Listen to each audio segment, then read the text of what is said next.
Hello, hello. So indirect from the second lockdown. So here in Spain, just to picture the thing, we are not in the lockdown that we were before, which was very strict. Yet everything is closed. Most bar and restaurants are absolutely closed, which is very difficult for many out there. I talk about the people that have the business going on. You can go to work, kids go to school. We are allowed to go to grocery, and you have to limitate your going in and out. And during the weekend, you have to be locked down in your city. You cannot go in the little weekend holidays. So Lupit family has reached me to share with you some little insight how it is for us right now, like the Lupit team. So from the question that I received, it was one like, as a professional pole dancer, how is a typical week look like before COVID? The fact is, it was no typical week, and actually even now there is no typical week. I think we adapt. I used to adapt to where I was going to teach, if I was traveling, if I was home, if I had to perform. So I was like dealing with this. So basically I was training depending on where I am in the world. If I have access to a place to train, I don't train only pole, of course, so I can adapt. If I cannot train on the pole, then I do some flexibility. If I can do this, I go for a run. If it's not possible to go for a run, then you exercise at home, or you also rest and watch a nice movie or read a book. So I adapt. Like now, I think more, of course, more now, because we cannot predict what's going to happen next week. So we adapt to what happened tomorrow. But pretty much I think it's been like, it's a stable thing for me, that I try to be more present, to be more in the now, and to adapt to that what is happening at the moment. So like this, you don't make crazy further expectation, and then you have to be disappointed because it didn't went the way you want. By being more present, I feel it gives me more freedom to be in what I have to do right now and predict about tomorrow and after tomorrow. Yeah. Could you emphasize one aspect that changed the most and was the worst to deal with? One aspect that has changed the most is for sure to be more at home, because I feel home pretty much everywhere, but of course to be in my house with my husband, this is something that wasn't very common, but it happened that we are in absolutely harmony and we find space for each other. We even rebuild the house for the second lockdown because we have the experience of the first one, where I'm teaching in the living room and he's going cuckoo with me teaching in 1,000 languages to many people. So we move his working place in another, so I can be there and be loud and not disturb him too much when he has to work. We adapt the house for facing this second lockdown and be more comfortable and don't repeat the pattern that maybe wasn't working before. What is the world to deal with? There is no worst. I cannot think about something worse, because being home has different advantage. First of all, I can see my husband more and we can share more. I can take care of the things that I have here, like for example our plants and the house itself, and you have a different rhythm. So for example the kitchen, you can eat the way you want and don't depend on where you are in the world. It's just different, so there is no really worst. I don't miss the past, I just share the past and cultivate my gratitude to have been able to have traveled the world and meet so many amazing people that I keep in contact. I spend a lot of time reaching them and trying to be present and to share and to keep the contact. So yeah, there is no really worst in this situation beside that so many people are suffering, and this is like the other aspect of this, and I know there is so many struggle around, so I try to be present for the people that I have around and to help the best I can. And yeah, this is, I think, what I feel I must do. Have you found a way to rearrange your day-to-day routine to stay fit, stay connected with your clients, followers, and business partner? Of course, because I think this is the key point of life in general, but especially right now, is adapting. So I definitely changed my way to teach because I'm online, which at the beginning I was like not thinking at all about this, but since the first lockdown I adapt, and I'm very grateful for this because it keeps me be able to share with my people and to discover new people. I have now amazing friends from all around the world, and it's amazing. More than ever, I always been a fan and really love Instagram, for instance, because it's the platform that now it's very out there. Not for like the exposure or whatever, but for the discovery. And I've been connecting with so many humans and so many different kind of humans that they do so many different things, not only in the movement art, but in the music, in many other things that they are not related to what I do. And this is amazing. And to stay fit, I think it's just a matter of wanting it. You don't have to go to a gym. You don't, because I'm not actually a really fan of gyms, or like at the beginning I remember for the first lockdown we couldn't go out in Spain, so I had to readapt because I really love to take a breath out. I love my little running in the nature. Right now it's allowed, so I do it like quite often during the week. I just go for a run in the forest and I really love it. Every time I come back I say to David, oh, that was so good. That was so good. It's just like a nice moment for myself. It's a meditative moment. It's amazing. So I do this, and then I train on the pole because I have a super chance to have a Lupit at home, so I can train and I can keep on training and I can keep on sharing my classes. So yeah, so I think there is a way if you really want it. If so, what did you do with it?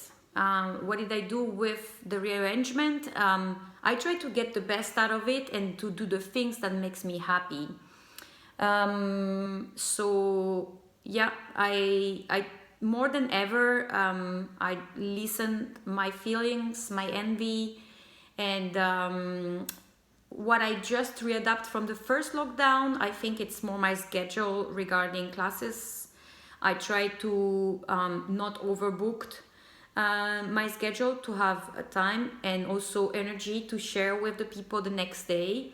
So I think I have been more clever on this and I learned from the first experience. But I'm so grateful for everyone who reached out and for the people that keep on following me since March. It's amazing. I'm just, wow, I'm amazed. And thank you so much, really, everyone. And there is new faces that I can wait to meet, that we have planned classes, and I have some other projects I'm working on that are definitely connected to the adaptation of this now that we're living in. What does a typical Propel week look like now? For me, it looks like waking up and having a nice moment. Coffee time is very precious at home, so we have a moment with no phone, and we try to connect to each other, to share about how we slept, even though we saw each other just the day before, a few hours. We even sleep in the same bed, but however, we have dreams to share and maybe morning thoughts. So we do this. I do my little ritual that I have at home, and then I start to teach if I have classes, or if my classes are in the afternoon. I do time for myself. If it's training, if it's going out, I do grocery.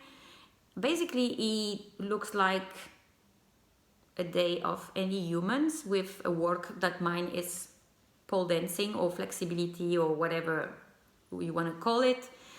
But yeah, I just adapt to what it is, and try to not fight what we don't have anymore, because we don't have it. So yeah, did this new reality made you think differently about your practice than before the pandemic?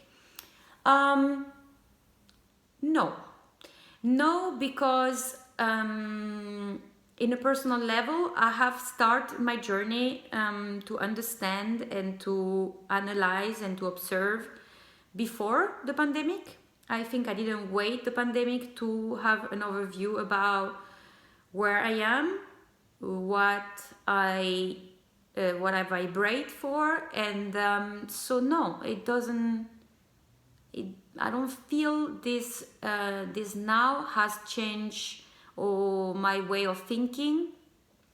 I think it just confirmed it more than have changed it.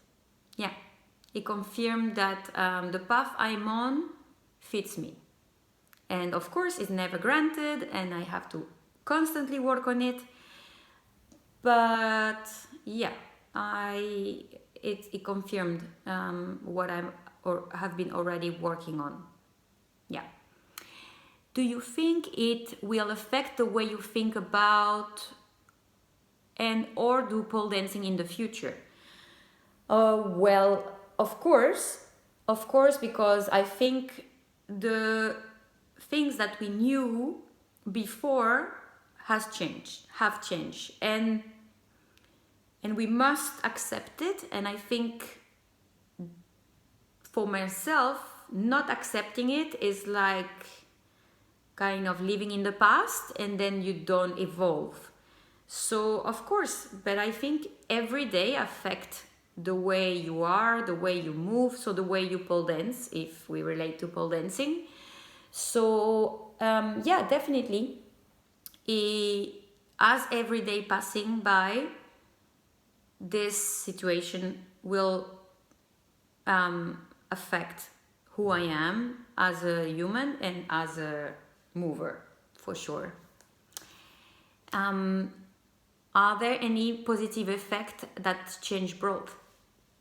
Yes, of course. The first effect is like you understand where you're at and how you can adapt, your capacity to adapt to what is happening, and to spend more time with my husband again, and yeah, I think there is as much as there is very negative things for the society in general and for many out there, there will be also positive, because this is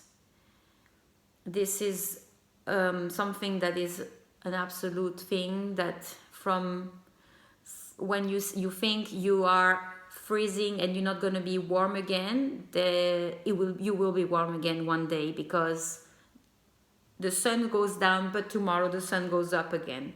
So it will be some positive things for sure, and I'm looking forward to see what happens, and I'm very optimistic for the world. I want to keep optimistic, otherwise what is the point, if we don't believe. In general, do you think society will go back to pre-pandemic way once the danger is over? Wow. Okay, so I'm not enough, how you say, I don't know if I feel the power to talk about this, because this is my very own reality, my very own vision about the world, and I'm not, I don't feel the tools to answer this exactly.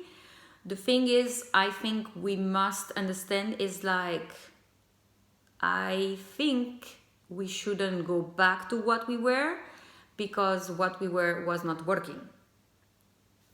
Look at where we are now. So instead of thinking I want the world to go back to what it was, is from this where we can go. If we don't go there, the problem is it might happen what happened often. We're gonna recycle. When I mean recycle, you're gonna go okay for some while, and then something else gonna come, and maybe worse, that gonna affect also healthy people. And like, so if we don't move on and evolve, I think it's gonna be pretty not cool. So I really do hope we're not gonna go back to normal. We're gonna go to something else and something better.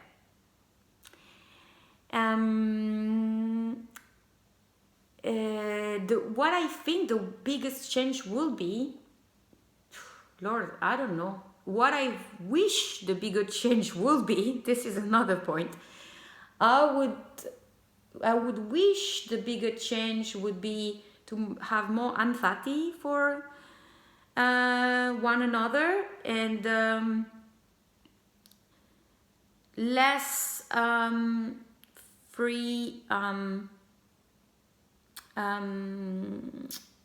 bad things, like we don't need necessarily, that we take care of Mama Pachamama a bit more, using less, buying less things that are not recyclable or things like this, to eat less meat. That would be nice too, so there is less pollution, less sickness, less animals that disappear completely from the planet, less war. Well, all this would be amazing, and more love for each other, more community feeling, and not just a word that we use because it's fancy, but something more like meaningful. This is some wish I would love. Yeah. And that's things pretty much that I would say for now. Of course, probably you ask me the same question in a month, it will probably have evolved, even in 2 weeks. But for today, this is where I am. So I send you a lot of strength, a lot of love to everyone. If you are in the need to talk, or to just hear some Crampetta talking to you, I'm always open to and available if I'm there, if I have the energy for it, because some days I don't have it. So some days I'm in my shell, but if I have it, I will be very happy to help. So yeah, don't hesitate to write me, and if I can, if I'm there, I will be answering, and I will be there for you. Have a beautiful evening, because now it's evening in Spain, and I send a lot of love.